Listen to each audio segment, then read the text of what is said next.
To download data from Wise, follow these straightforward steps. This guide will help you access and save your financial information easily.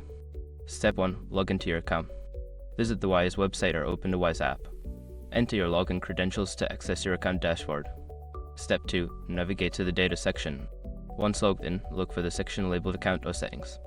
This is typically found in the menu or profile area of the dashboard. Step 3. Select Data Export options. In the Account settings, find the option for Data Export or Download Data. Click on this option to view the types of data you can download. Step 4. Choose the data format.